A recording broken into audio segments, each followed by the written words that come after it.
Hello and welcome to the next SimplePlanes2 Showcase video. As always, but more so in this one, there is a lot to cover, so here are all the timestamps if you're into that. And also as a side note, this song you're hearing right now is a song I made for an album I'm working on. Not all the songs in this video are going to be mine, but if they are, I'll show so at the bottom. So with that said, let's get straight into it.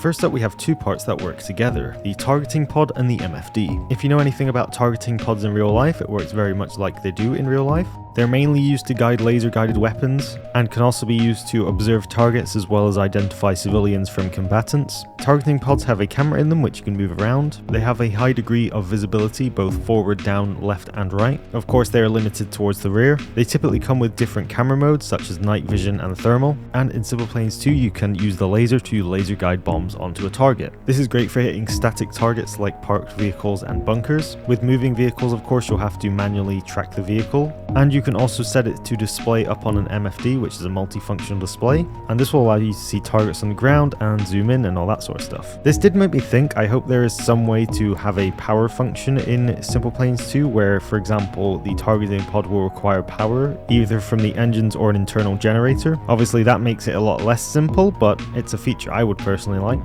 Next up we have explosions. SimplePlanes2 has some of the more complex explosions in any of Junderu's games. They use a 3D procedural system like many Junderu features. This is a much better way to get a consistent and nice looking explosion, especially when you're playing multiplayer, because no matter which angle you look at it from, whichever player you are, it should look good from many angles. That's one of the biggest advantages of doing it 3D, but it's also allowed them to make different types of explosions for different things happening. Some explosions may be bigger, brighter and faster, whilst others are slower and more methodical. And something you might have seen in the SimplePlanes2 trailer is explosions create a nice ambient light around them when they go off. When I saw that in the trailer, that was one of the features that instantly made me happy, because it looks really good and it means that explosions aren't just going to be really boring at nighttime. Next up is probably the most amazing information we've had about this game and the longest part of this video. This is procedural missiles.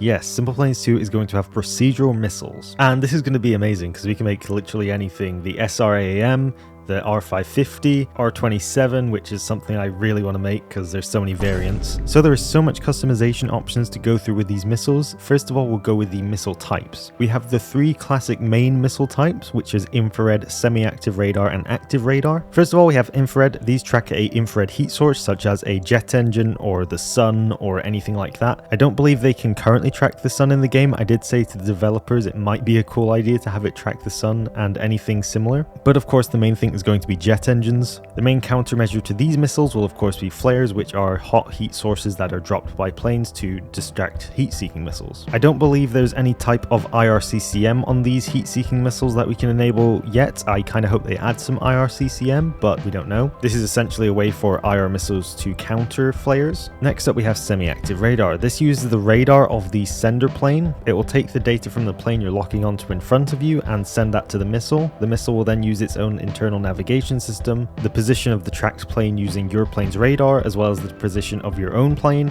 to move towards the target and eventually hopefully intercept it. Semi-active radar missiles tend to have a longer range than IR missiles, since they can use your plane's radar to see much further targets. Examples include the AIM-7 and the R27, of course. And finally, we have active radar missiles. These use a combination of your plane's own radar and a built-in radar into the missile. Now, I'm not entirely sure if these missiles are going to work like the ones in real life do, like the AIM-120 for example. The idea is you lock onto a plane with your own radar, you then fire the active radar missile, and the missile will use its own seeker to try and track the plane. This means that if you turn away your radar so you're not looking at the plane and you're no longer locked on, the missile can still track towards the target and take it out. This missile is incredibly powerful if they implement it the way it's implemented in real life. For example, it can counter chaff, which is the main counter to radar and semi-active radar guided missiles, by temporarily turning its own radar off and flying towards the predicted location of the enemy plane. It will then later turn its radar back on, try to find it, and if it doesn't find it, blow up. If it does find it, it will keep going after it. There are of course countermeasures to radar guided missiles. These are chaff as well as flying parallel to the radar that is lighting you up.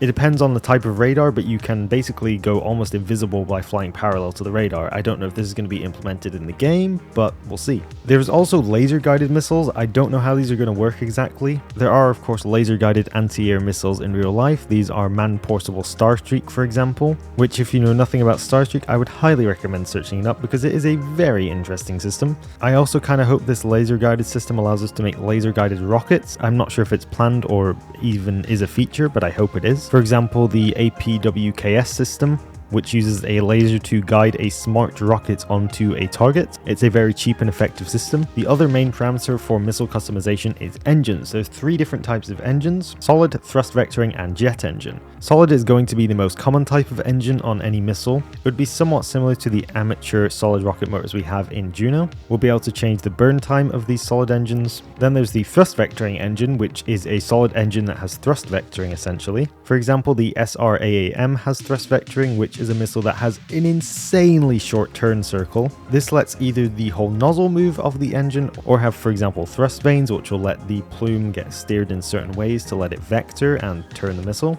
And this makes very agile missiles. And then there's of course jet engines. This allows for significantly longer range missiles, which are more efficient. They'll be much slower, however. And of course you can tweak the general parameters of the missile, the width and length of it, how much explosive it has in it, if it has fins, and just all the general characteristics. I think this is just absolutely incredible because you will just be able to make an insanely high amount of awesome different missiles. You'll never know what to expect. And this really gives us the ability to make some incredibly original and new designs which have never been seen before for both the jets to go around the missiles and all that sort of stuff. It's going to be awesome. Next up, we have a bunch of big locations to talk about. First of all is Kotran Airport. I think I'm saying that right. Kotran is located on the coast of New York Island. The design was inspired by the Shanghai Pudong International Airport, and it's optimized for very heavy traffic, as you would assume such a large airport would be. Some of the buildings are interactable, including hangar doors, as well as some of them being destructible, which is very interesting.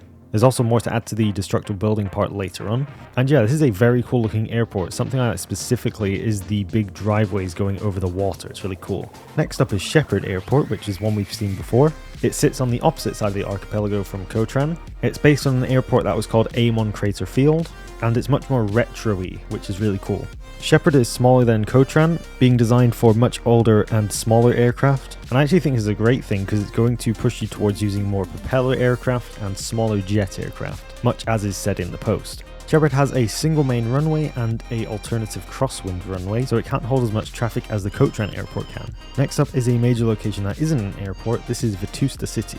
This is probably one of the largest playable locations that Jondaru has ever made, being 1.5 square kilometers of land, covered in over 1,000 buildings. At its longest, it's 2.5 kilometers in length, which is going to make it really fun to drive and fly around. The city has a combination of skyscrapers, smaller buildings, and castles, and it shows a divide between an older style of design and a newer style of design. All the buildings placed in the city are procedurally made, and they are insanely efficient with their geometry, as you can see here. The windows also light up randomly depending on the time of day, and it just looks absolutely beautiful with these in fast motion. This is one of those features that they absolutely didn't have to add, but it's so good that they did, because it makes it feel a lot more alive. The castle itself is inspired by many French castle designs. As you can imagine, it's made of multiple modular pieces, making it very easy to design the castle and possibly make other castles in other places.